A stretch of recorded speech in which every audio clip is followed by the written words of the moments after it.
the meeting of the Finance Committee on Tuesday, May 14th at 4:52.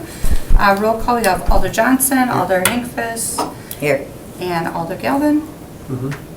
And present, and sorry.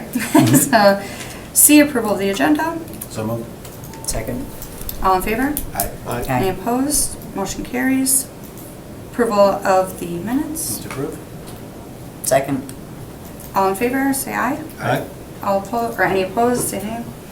Motion carries. On to regular business. Number 1, consideration with possible action to approve a contingency transfer of funds resolution for $20,966.20 to fire contractual services for emergency water remediation at Fire Station 5 for unexpected and unbudgeted expenses.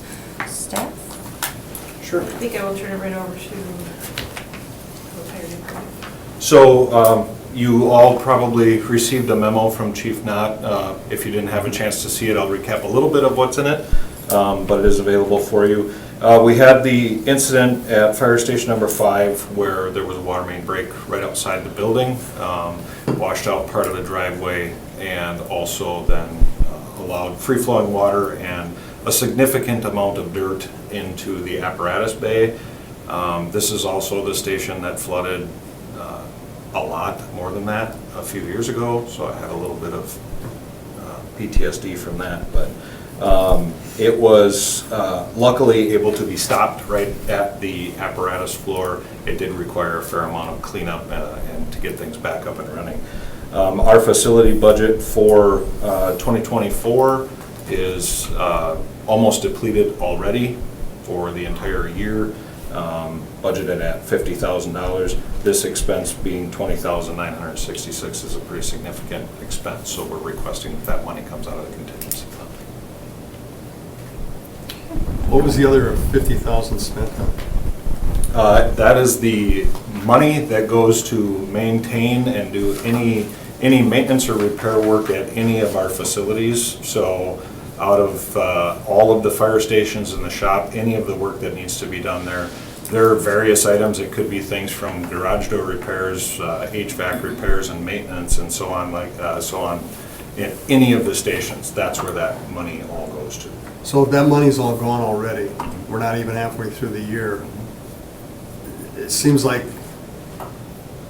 we're short sheeting ourselves and you'll be back here again looking for more money for more repairs this year. It's Am I correct? possible. This is the fund that in the past has been budgeted higher than that, but we have had money from bonded items through a 2016 facility study. I believe it's a 2016 bond that we have been using to offset that. That money is mostly expended as well. Actually, I believe all of that money is expended. So this is one of those things that we'll probably have a discussion about at budget time for the standard budget request to be increased. I'm looking at item 3. Public Works is doing some work here at City Hall. They were able to find $70,000 in salaries. As I understand it, the fire department is understaffed. Could we not be using some of that money to offset this instead of taking our contingency? If I look at this, we're taking $70,000, it's almost a third, I think, of what's left in the contingency for the whole rest of the city. And if you're anticipating there could be other repairs, which I would assume if this goes, you're going to go ahead to the contingency fund again, we're going to be putting ourselves maybe into a corner that's going to be kind of hard to get out of. So I'm just wondering, did you look at salaries and things like that to see if there's any savings within your budget already? So we have 7 new recruits that have just started and are in, so they will be moving into it. We will have openings as far as new retirees, possibly. I have not looked at that particular line. Was asked to come here and talk with you about the contingency request, so that's what I've looked at. If you'd like us to come back with other options or other alternatives, I think we could look into that. Sure. I mean, I think if, Parks or who is this? DPW is using salaries. I mean, if the money is there, why not use it unless you're anticipating running over again on overtime again or something like that? I mean, where you'd want to have that money set aside. But you've had vacancies this year, I would assume. We have, and we've filled, like I said, we have 7 in right now, and I believe we just had 1 that left, that resigned. So we can look at that and come back to you at Sure. another finance meeting if that's what you'd like us to do. I mean, So I was thinking the same thing, Bill, right? Because I mean, anybody, right, Public Works or Parks or anyone, right, could potentially run into this issue, and you could have contingency depleted in a heartbeat, right? And I just, my fear is, I don't know, for me at least, I don't necessarily feel like that's kind of what contingency was made for. I'd love to see if departments could first evaluate internally to Sure. see if there's an option. I think obviously we'll pay the bill, right? I think it's just gonna be, and I'm looking at Director Ellenbecker, it's just a matter of figuring out where it could come from.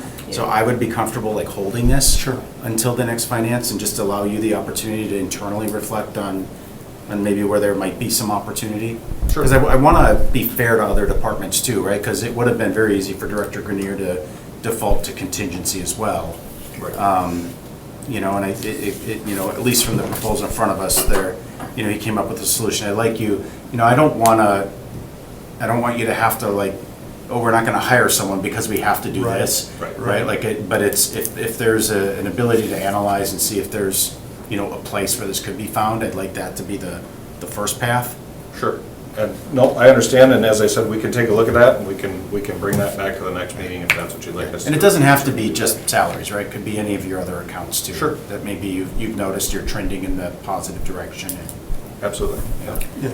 Question, you're asking for 50,000 on the insurance deductible. To some extent. This is for the. I understand, but the 21,000 wasn't included under insurance? Different stations. That there are 2 different incidents in 2 different stations. Okay. I guess not then, that'd be a per occurrence, wouldn't it? Right, then I'll make a motion, Okay. unless there's other comments or questions, to hold this for staff to examine and see if there's any other savings where this good money could come from. Holding Okay. doesn't delay any cleanup or anything, right? I'm sorry, could you? Holding it doesn't delay any cleanup or? No. No, Using the of cleanup, the the site. cleanup's underway and will continue, Okay. and the remediation work that's being done will continue. The cleanup for this particular incident is done. Okay, okay, just want to make sure. We would pay this bill in full, like you said, just trying to decide at the end where the funding would come from. Okay, all right. Okay, I would second that motion. Okay. All in favor? Aye. Those opposed, or any opposed? This motion carries. Number 2, consideration with possible action to approve the contingency transfer of funds. Resolution for $50,000 to fire capital building repairs for Fire Station 1's water damage deductible. Staff? The only question I have on this one, after looking at this and talking to some of the people involved, is this station, let's face it, is got a very short lifespan Correct. as things are progressing. We're not spending any more money than we have to keep this thing up and running, are we? So the building is 95 years old. With the damage that occurred, you have to remediate anything like asbestos, Sure. lead paint, those kinds of things.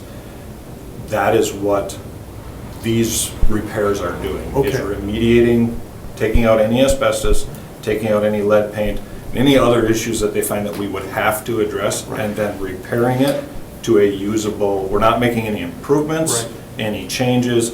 It's repairing and replacing the walls that have been taken out, the flooring that has been taken out, those kinds of things. So we're not taking all the asbestos out or all of the lead paint? No. Or any, that's just where the damage was done? Just where the water to remediate. damage occurred, that's correct.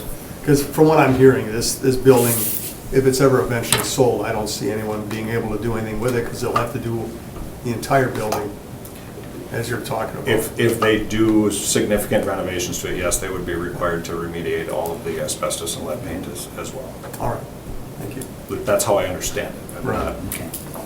And then I guess I would ask the same thing with this one, to see if you can examine your current budget and see, like Brian said, is there any areas, not just salaries, but, you know, are we collecting all the fees on rescue squad Sure. calls, you know, stuff like that, so. Yep.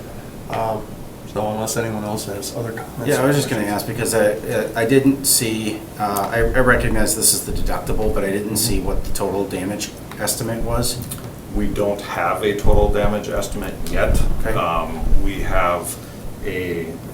have had the adjuster make an estimate based on what their opinion is, but we haven't received a full estimate from ServPro or contractors that would be used after ServPro.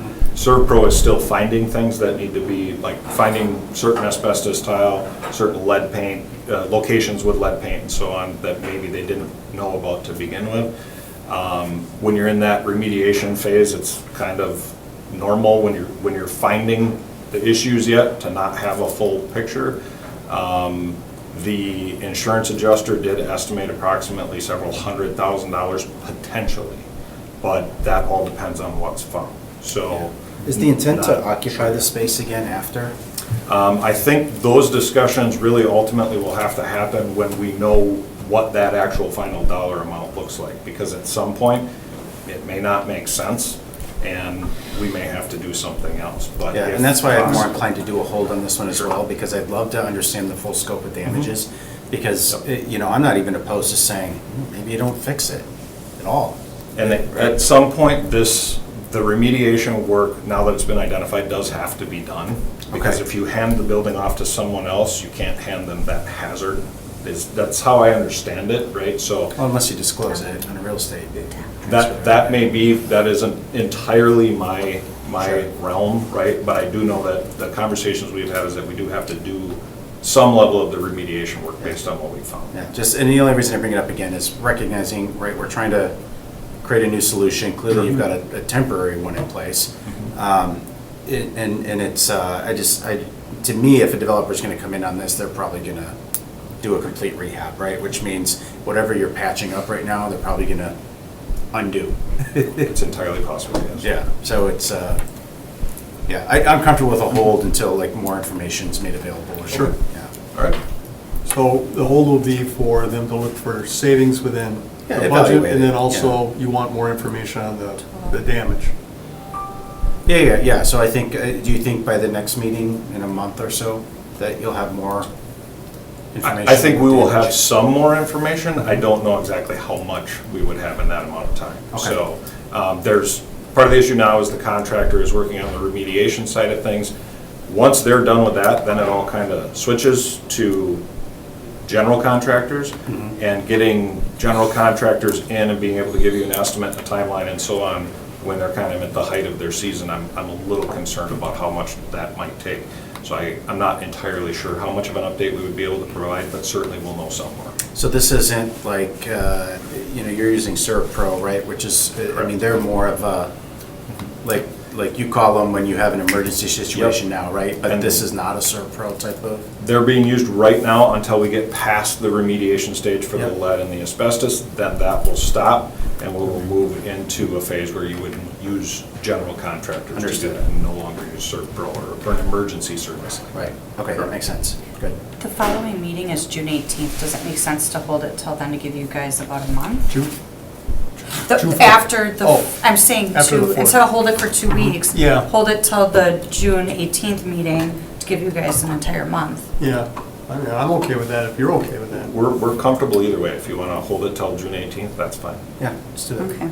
I mean, if they get the information, is it okay for them to bring it forward, put it on the agenda for the 4th? Sure. Yeah. I mean, because I'm sure you want to if we're going to move ahead, you want to get moving on it. Sure. Yeah. Yep, yeah. I mean, either one is fine. If we need to adjust the agenda, we can do that as we get closer. Okay. All right, Right. I'll make that motion. Second. All those in favor say aye. Aye. Any opposed? Motion carries.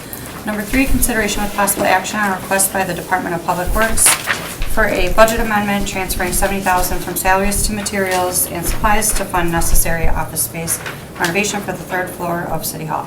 Move to approve. Second. All in favor, say aye. Aye. Aye. Sorry, none opposed, motion carries. Sorry to ask for questions about this, sorry about that.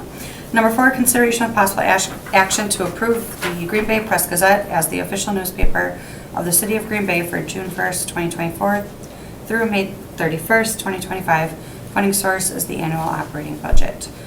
Any questions on this? Have I get a staff overview? I don't know, this comes up every year for those who haven't been here. This is state statute requires that you have a newspaper partner for publishing of public notices. Okay. But this is definitely one of those that we get back every year, nobody understands it. So, and there's a recommendation, obviously, to go with the Press Gazette, but I don't know that I understand the logic or the why, because correct me if I'm wrong, looking at staff right now, we are with the Press Times. We are with Yes. the Press Times, I Yep, believe the so- last 2 years we've been with Press Times. Yeah, so if we're gonna make a change, I think I have to understand the why, and I'm not fully understanding the number side of this, right? If it's a numbers decision, or if it's something else.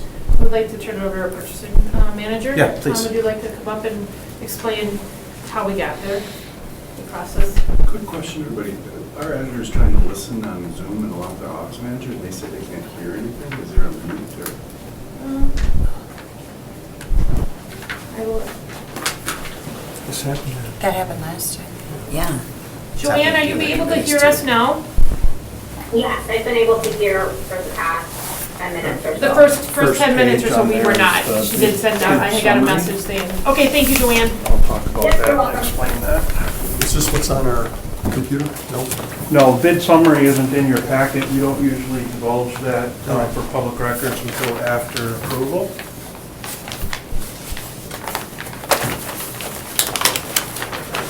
So yes, we have had press times for the last 2 years. Absolutely no complaints, wonderful customer service. And before that, we were with Press Gazette for a very long time. So this year, we put it out per the procurement manual for the state of Wisconsin. It's 985, and it's very specific. Has to go out, has to be advertised. It's a 12-month period. So that went out, and we have about approximately 17 cost line items. So when the two proposals came back, one from Press Gazette and one from Press Times, the numbers were very close. So when we looked at it, to be fair, we went through the bid summary and found out that two of the items from historic data from 2023 was 78% of the spend. So we did a weighted average, and you'll see on the bid summary how close those numbers were. And I don't know if I can divulge those numbers yet because it hasn't become a public record yet, but you can see on your sheet how close those numbers were. What does that mean, 78% of spend? So of the $28,000 we spent in 2023, 78% of that $28,000 came out of those two line items. So we did a weighted average and put 78% in those two line items to get a good number. So we actually took it one layer past the bid, the proposal pricing to figure out where the spend was in the proposal and did the math to figure out where that spend was. And are you assuming that based on 2023, that's probably how we would spend it? It's going to stay The future fairly year. static, very similar to that. I don't see a big change in that. It's typically the solicitations that we put out. That's where a majority of the spend is. Well, the only real difference I see here is the amount of circulation. Yeah, and that's not taken into consideration. If you look at line item, the font base rate, and the first run, and see the 78% in the middle column. So if you look, those were the prices over to the right from Press Times and Press Gazette. So we did the multiplier, did the weighted average on that, and we figured out the difference. That's how we got that number. Tom, can you just go back for one moment and just say this was a closed bid, right? It was a closed bid, sealed bid, yep, solicitation. We call it 2024-17.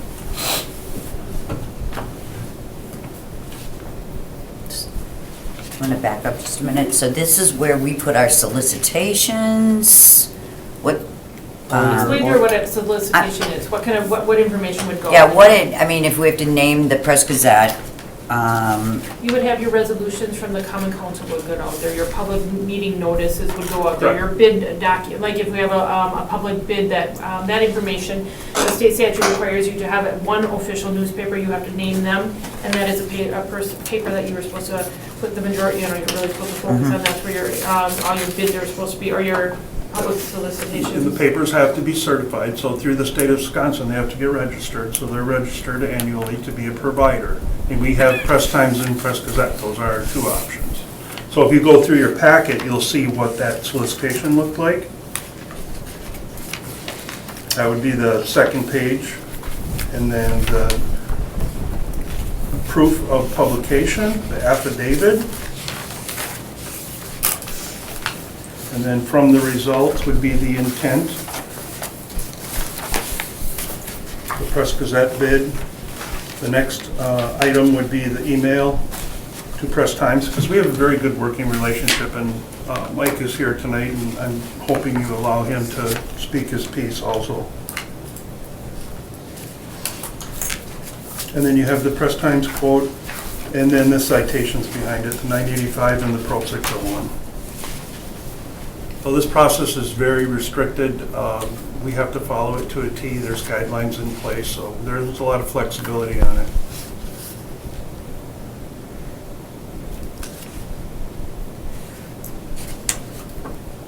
So I'm looking at circulation.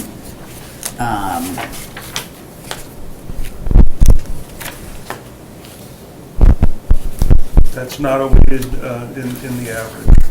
So that is a variable that we don't have control of because the papers are very different. Right. One publishes weekly, one publishes daily. Circulation changes every year. But one has 5,000 more, Correct. so in that case. But that's also, correct me if I'm wrong, not necessarily relevant to the It's decision. not in the weight, it's not in the weighted cost. Right. Absolutely not, no.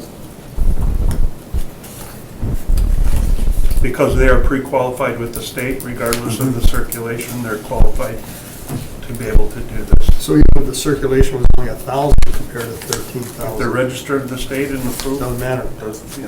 Holy crap. Okay. Wow, interesting. That's- This is a whole new language. This Yes, is it so is. close. This rarely happens. It is very, very close. Okay.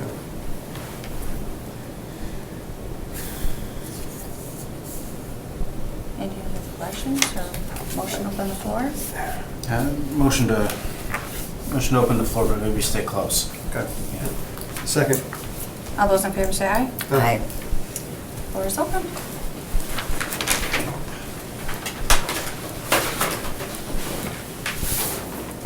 So I put some bullet points together. Can I hand it out to everybody? Sure. Name and address, please. Mike Hallahan, the newspaper address, That would be fine. 310 West Walnut, 4th floor.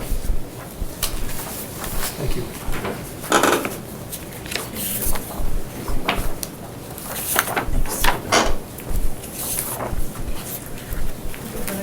Thank you.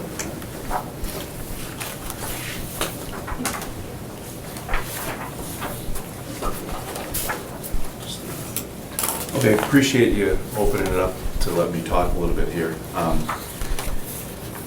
So the past 2 years, like he said, Tom, it's been a joy and a pleasure and an honor to be the official newspaper of the city of Green Bay, and we do not take that lightly. I've been in the newspaper business for 34 years. We used to own the Green Bay News Chronicle years ago. And what happened is, unfortunately, we sold that a number of years ago, but in 2017, we saw in Green Bay that there was a lack of local news coverage, a lack of sports coverage, a lack of arts and entertainment coverage. And so we reached out to Mike Obinger to see if he'd be willing to sell the Schwabman Press so we could get back into Brown County. And at that time, we didn't know he wasn't feeling well. Well, he passes away, and I'll fast forward, we bought the paper from his wife Annette with full intention of moving it and covering all of Brown County. And in 2017, when we bought that paper, it had 2,300 subscribers. Fast forward to today, and we are now just under 9,000 subscribers. And the disparity, or just the difference in what the number is with the Press Gazette and ours is, if you look closely, they put a number in there, which is totally the right thing to do. They put a number in there that is how many papers they actually print that are going to be out there. But there's another line in every October you have to publish in your paper a postal statement, another line of actually how many are paid, and it's more like 10,800 that are actually paid. So that's the number that we put in. We only put in the paid number. So there isn't as big of a disparity there. But for us to go from 2,300 subscribers to 9,000 in a few years, that's contrarian to what's happening in the newspaper industry. There's so many news deserts out there where papers are going out of business, shutting down. And for us to grow like that, That is because we are covering 100% local news, arts and entertainment, and sports. Cammie Rapson did an interview with us a few years ago, and one thing that she said was that what you are doing is you're providing the greater Green Bay area with something that it hasn't had for a while, because we, even as a TV station, have to cover not only Green Bay, but Neenah, Menasha, Little Chute, Oshkosh, the Fox, all the Fox Valley, the Lake Shore. So what you're doing is you're giving Green Bay something that it hasn't had for a while, which is hyper-local coverage, being the heartbeat of greater Green Bay area. And we cover every city council meeting here in Green Bay, every school board meeting in Green Bay. And even though we're just talking Green Bay, we also cover, all the villages, Alloway, Ashwaubenon, Howard, Swamico, and none of those were being covered for a number of years.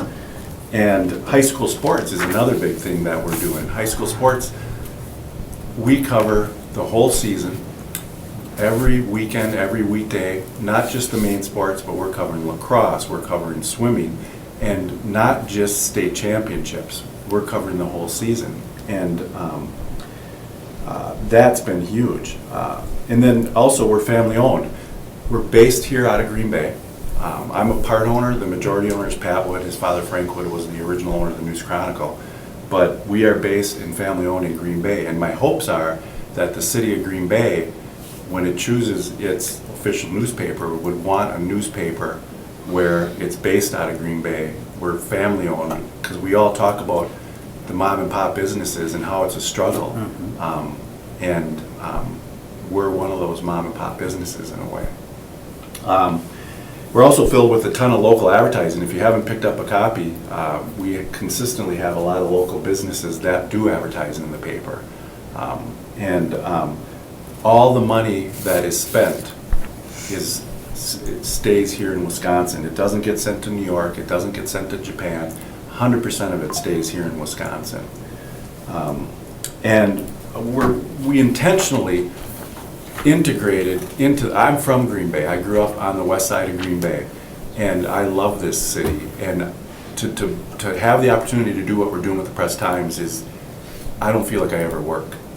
And I'm constantly, and we're constantly integrating with the city to be the heartbeat, but also to help people or help the city elevate who it is and what it's about. We're the official paper of all the school districts. At this point in time, all the municipalities. We're the official newspaper of UW Green Bay Athletics, the Brown County Home Builders, the CP Telethon, the Green Bay Rockers, the Green Bay Gamblers. And this was because we went out and met with these individual organizations and said, we want to help create awareness for what you're doing, and we want to be a part of it. And by doing these things, we continue to work to connect our community. So we also have the state of journalism, ever since this came out, has been in flux. There's fake news out there, you don't know. And so we actually started an internship program. It initially started with Microsoft, but now the Green Bay Packers, we've reached out to the Green Bay Packers and Nicolay National Bank, where they fund an internship program every semester with us, where we have 9 students between UW Green Bay, St. Norbert's, and NWTC, one from TC, they have a photography degree there, that actually work for our paper and learn journalism from the ground up from our editors, and learn to say, you can't write left, you can't write to the right, you need to write right down the middle and just report the news. And then by the end of the semester, these students, off the charts, improved in what they do. And it's also becoming a feeder program, because a lot of newspapers, if they're not shutting down, they're struggling to find reporters. This program is actually funneling a feeder program throughout the state to other papers of, oh my gosh, this college student came in, learned journalism, and they fell in love with it, and they want this as their career. So it's really starting a program from the ground up. It's not, we're draining the swamp and trying to fix it long term. That kind of goes into our stewardship of trying to eradicate homelessness in the state of Wisconsin and in Green Bay. A couple of years ago, we did a series of homelessness in Green Bay, and every paid newspaper in the state belongs to what's called the Wisconsin Newspaper Association. And every year, all the paid newspapers go there and they have a contest, awards banquet. And that homelessness series took first place in the state for creating awareness of the homelessness. In addition to that, we won 2 years ago the best paid weekly newspaper in the state of Wisconsin. This is a paper that didn't exist. Nobody's starting newspapers anymore. But the city of Green Bay, or the greater Green Bay, is so hungry for local news, sports, and arts and entertainment. City pages is our arts and entertainment publication, and we integrate with Downtown Green Bay, with On Broadway. And that, this year, under the leadership of Janelle Fisher, who was an intern but now is our full-time arts and entertainment editor, took Best Arts and Entertainment Publication in the state of Wisconsin. And Green Bay has so much going on with arts and entertainment that we constantly have so much content that we want to fit in there on a weekly basis. And shout out to Green Bay, what's going on. And then, I put in here, in addition, we also, I know it was a closed bid, but we received a 10% discount this past week from our printer that we could pass on to Green Bay, because I know this was really close.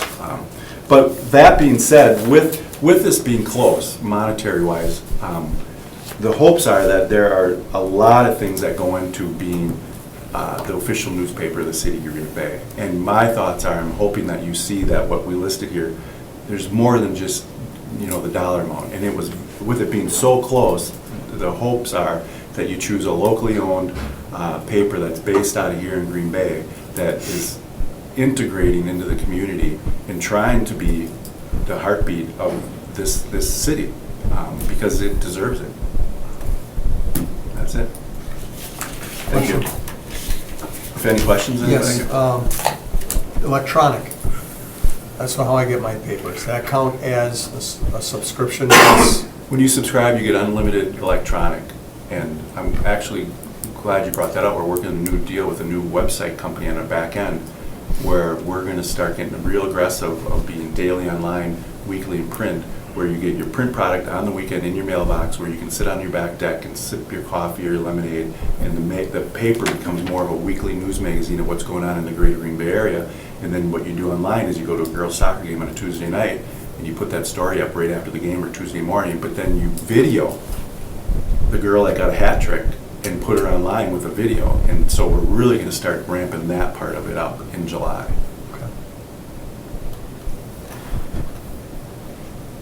Other questions? I just want you to know that I've been a long time subscriber. And the reason I did subscribe to the Press Times is because they gave us the local news. And it's gotten better and better over the years, so. We appreciate it. Thank you. I appreciate the coverage. Anyone else? And I think, did you just say a 10% discount? If the bid will allow, we would definitely do that, because we just worked with That I our don't know printer. anything about. I don't think that'd be a violation of Okay, well, that I don't, purchasing procedures. yep. Everyone's shaking their head. Yeah. All right, I have no more questions. Okay, motion to close the floor? Second. All in favor, say aye. Aye. Aye. Motion carries. Any other questions for Seth, I think? Yes. Because I do think this is an important point as I'm looking at this, and maybe I'm the only one, and if so, I'm still going to ask the question anyway. Go ahead. I'm not understanding the 78%, 22%. So if you take the spend for the year, $28,000, of that $28,000, 78% of it comes in those two line items. So where the article is posted, So I took 70% of the time it was posted in one of took the multiplier these with places. what they presented as a price and did a multiplier, that's how he figured it out. For And 70%. the other three In the were first column. 22% of it. So we're not utilizing everything in there. We're only using those 5 items right now that the cost is coming out of. So it was, we had the ability to do it, a cost average in there, Replacement. and bring that spend level into those quotes. So it gives you an idea what it's actually costing them. It's where the money's category. at. Yeah. Mhm. Alder, if I may, you're buying fleet vehicles. You're gonna buy 2-door cars, 4-door cars, SUVs, pickups, and heavy-duty pickups. You get prices on each of those vehicles. 78% of the vehicles you're going to buy are in the lowest 2 categories. 22% of the vehicles you buy are in the upper 3. So you take the average of those 2 vehicle types, multiply times a 0.78, take the other 3 vehicle types, multiply times a 0.22 to get your effective average vehicle expenditure. Make sense? It does. That's what he did. But when we're, but we're applying the 78% that the Press Times used over the last 2 years? No, no, they gave us new proposals with price, so we took, the formula came from those two price levels, whatever that difference was. Okay.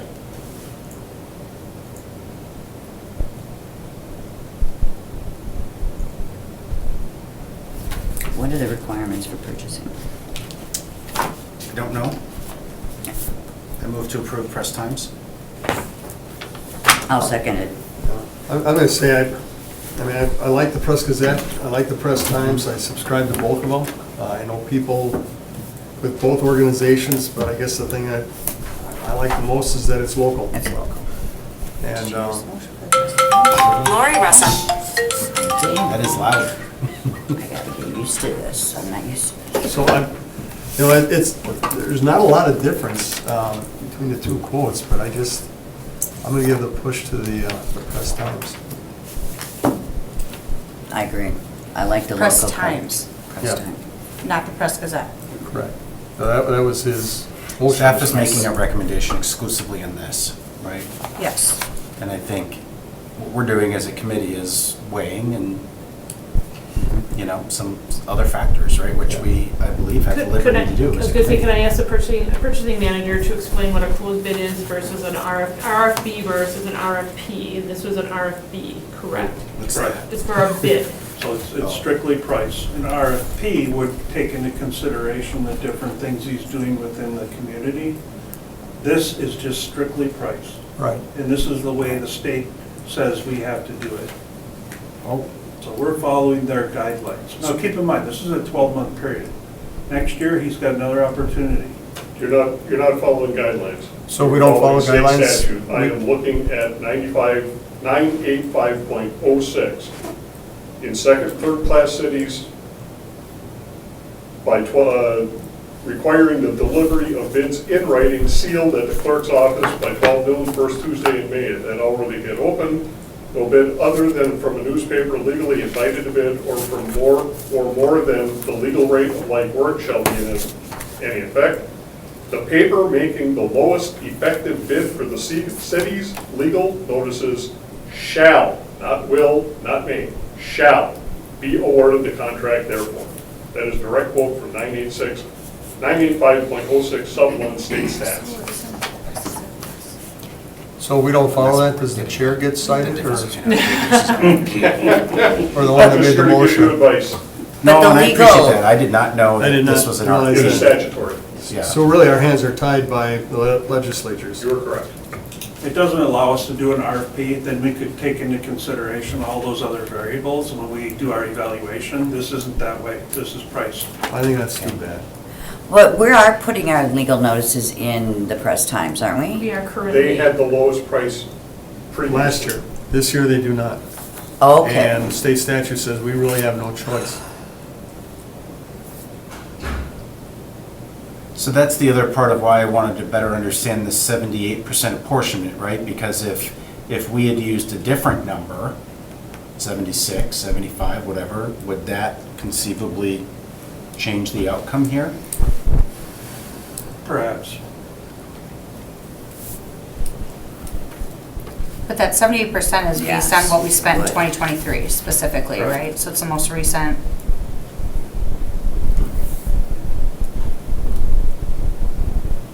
But it's an assumption, right, that's being made for Well, 2024? that's what it was actually spent. Oh, yeah, in the prior year, yeah.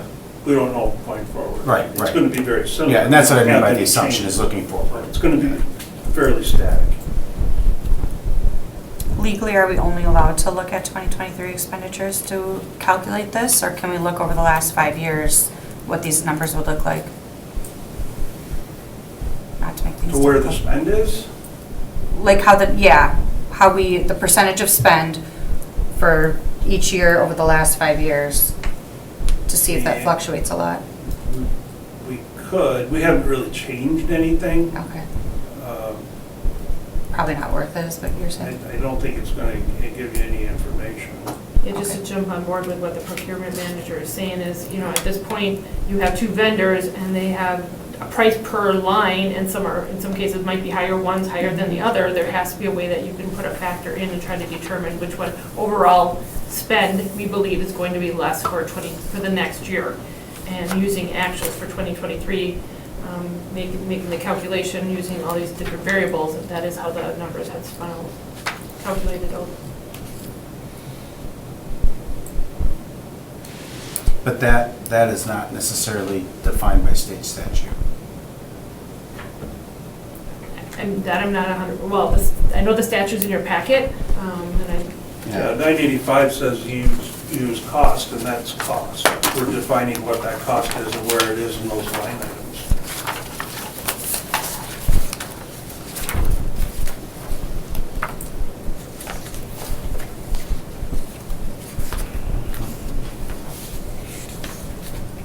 So there's a gamut of services there. So we list approximately 17 of them, but when you actually look at it, the cost is coming out of those 5 lines. So that's how we weighted it, because that's where the spend is. And it made sense to do it that way. Because I don't want to put a line in there that has a price difference between the 2 vendors, but we don't have any spend there. It doesn't make sense. We should actually go after where the money's being spent.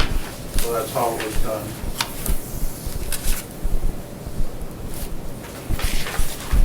Okay, yeah, and obviously, I think we all want to be above board on this, right? I don't think that's a question. It's just, for us, we don't do this every day, right? So we just,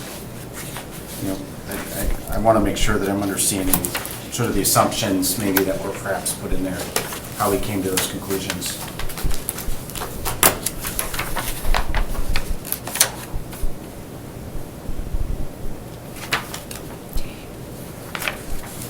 So the guidance that we're getting right now, if I'm understanding correctly, we really only have one option here. Unfortunately. Okay, well, this is a recommendation to council, right? So if anybody has further questions, get with staff, I guess, before council. And it was a sealed bid. Mayor Gingrich did open the bids, so we had a meeting and had an official bid opening. I mean, if you look at 985 and Pro 601, we followed the guidelines to a T on this one.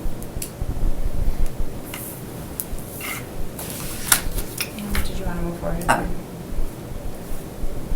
Yeah, I don't think we have any choice, so I'll make a motion that move to City Council of Green Bay Press Gazette based on purchasing's recommendation and state statute. Do I have a second? there was already a motion on the floor. Oh, do we have to? So all in favor, say aye for the original motion. Aye.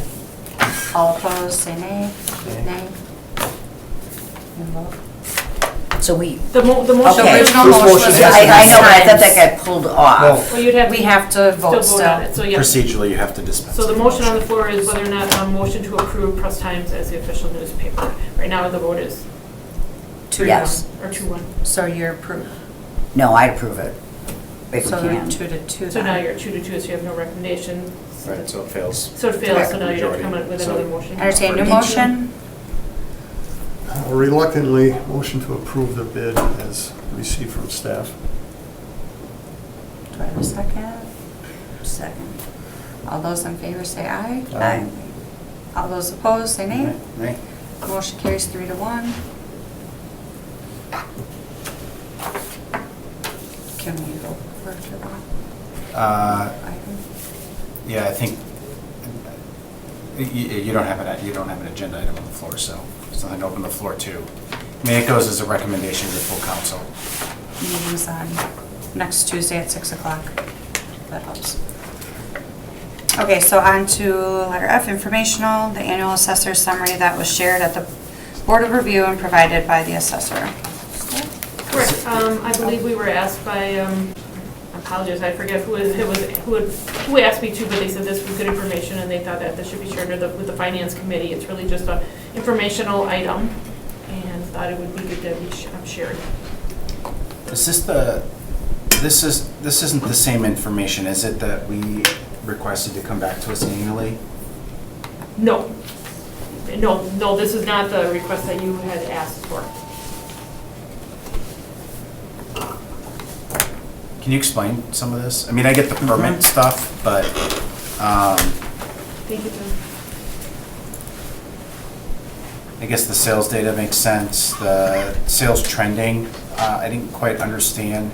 Is that just a percentage increase, decrease in? They're just saying year Home over year, sales. this is what you're seeing in once you get to residential sales from 2019, on average, the average single home in Green Bay in 2019 was 173,000.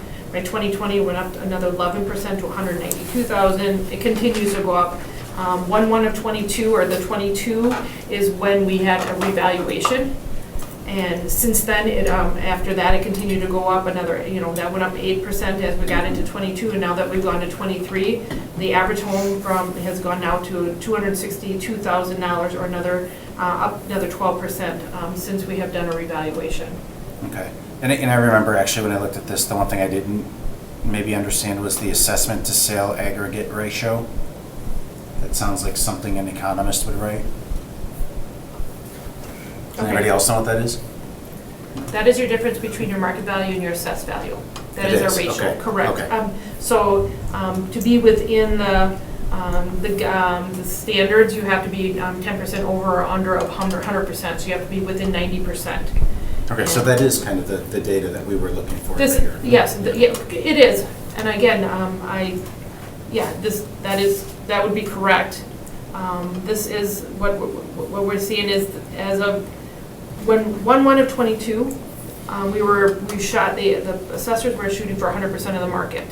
By the time the reval happened in 1/1 of 22, by the time it went into play, we were actually, the city was only at about 95% of the market, even though they were shooting for 102%. And so at this point, we are about 95%, and we have dropped now to about 80% of the market.